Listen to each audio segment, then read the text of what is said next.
एक बार फिर से स्वागत है आपका मेरे चैनल पे लीगल न्यूज़ 127 पे।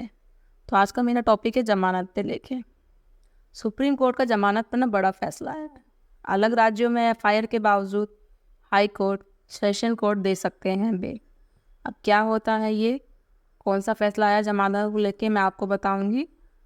और इस जमानत के लिए क्या शर्त होनी चाहिए, ये सारी चीज़ें मैं आपको डिटेल में बताऊंगी। और हाँ, अगर अभी तक आपने मेरे चैनल को सब्सक्राइब नहीं किया तो सब्सक्राइब कर दीजिए, लाइक करिए, शेयर करिए ज़्यादा से ज़्यादा, और साथ ही बेल आइकन भी दबा दीजिएगा ताकि आपको मेरी वीडियो की नोटिफिकेशन टाइम टाइम पे बने। वीडियो में एंड तक बने रहिएगा ताकि आपको पूरी इन्फॉर्मेशन अच्छे से समझ में आ जाए। सुप्रीम कोर्ट ने जमानत को लेकर बड़ा फैसला सुनाया है। उसने ये आदेश दहेज के मामले में सुनवाई करते हुए दिया है। कोर्ट ने कहा है कि हाई कोर्ट और सेशन कोर्ट आरोपी को ट्रांजिट एंटिसिपेटरी बेल दे सकते हैं, फिर भले एफआईआर किसी दूसरे राज्य में दर्ज हुई हो या ना हुई हो।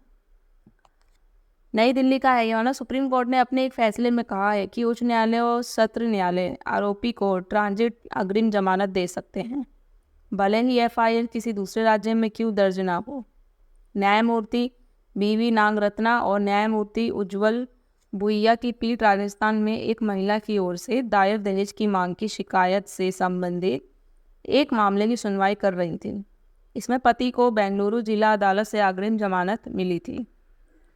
शीर्ष अदालत ने फैसला सुनाया कि हाईकोर्ट या सत्र अदालतें किसी आरोपी को ट्रांजिट अग्रिम जमानत दे सकती है, भले ही अपराध उसके अधिकार क्षेत्र में नहीं किया गया हो, और अंतरिम सुरक्षा तब तक जारी रहेगी जब तक आरोपी क्षेत्र अधिकार वाली अदालत में नहीं पहुंचता।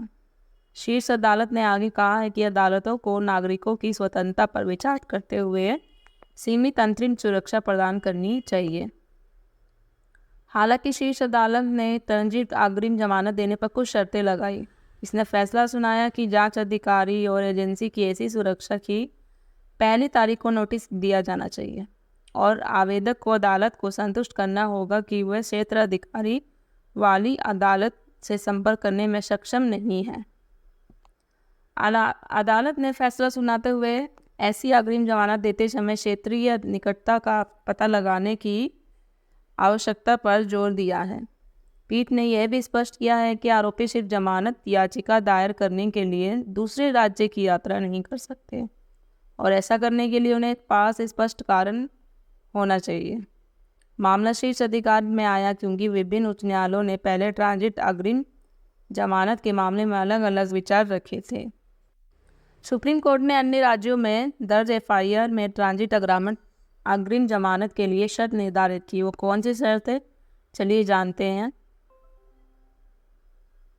सुप्रीम कोर्ट ने एक महत्वपूर्ण और अभूतपूर्व फैसले में माना कि हाईकोर्ट और सत्र न्यायालयों को अंतरिम पारगमन अग्रिम जमानत देने की शक्ति है, भले ही प्रथम सूचना रिपोर्टेड एफआईआर किसी अन्य राज्य में दर्ज की गई हो।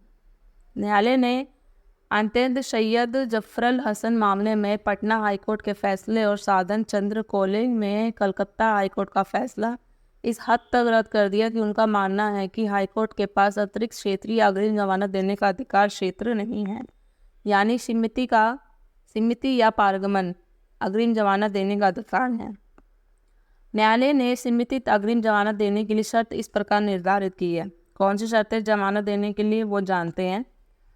पहला है जांच अधिकारी और लोक अभियोजक को नोटिस देना। सीमित अग्रिम जमानत का आदेश पारित करने से पहले एफआईआर में शामिल जांच अधिकारी और लोक अभियोजक को सुनवाई के पहले दिन नोटिस जारी किया जाना चाहिए। अदालत उचित मामलों में अंतरिम अग्रिम जमानत देने का विवेक बरकरार रखती है। दूसरा है तर्कसंगत आदेश। सीमित अग्रिम जमानत देने वाले आदेश में विस्तृत कारण बताए जाने चाहिए कि आवेदक को अंतर्राज्यीय गिरफ्तारी का डर क्यों है, और चल रही जांच पर इस तरह की सुरक्षा का संभावित प्रभाव क्या होगा। तीसरा है राज्य संशोधन द्वारा अपराध को अग्रिम जमानत के दायरे से बाहर नहीं किया गया। क्षेत्र अधिकारी स्पष्टीकरण। जिस क्षेत्र अधिकारी में अपराध का संज्ञान लिया गया है वह सीआरपीसी की धारा 438 में राज्य संशोधक के माध्यम से उक्त अपराध को अग्रिम जमानत के दायरे से बाहर नहीं करता। चौथा है हमारा दलील देने का अधिकार। अग्रिम जमानत चाहने वाले आवेदक को क्षेत्रीय अधिकार वाली अदालत से राहत पाने में अपनी असमर्थता के बारे में अदालत को आश्वस्त करना होगा।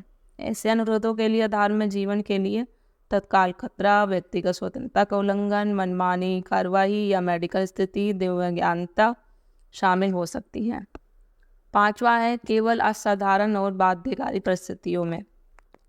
राज्येतर अग्रिम जमानत देने की शक्ति असाधारण और बाध्यकारी परिस्थितियों के लिए अतिरिक्त है। अदालत इस बात पर जोर देती है कि इस अधिकार का प्रयोग केवल तभी किया जाना चाहिए जब ऐसी राहत से इनकार करने को आवेदक को अपूरणीय क्षति हो। दोस्तों, आशा करती हूँ आपको ये सारी चीज़ें समझ में आ गई होगी। जो सुप्रीम कोर्ट का फैसला आया है, एक बड़ा फैसला जमानत को लेके।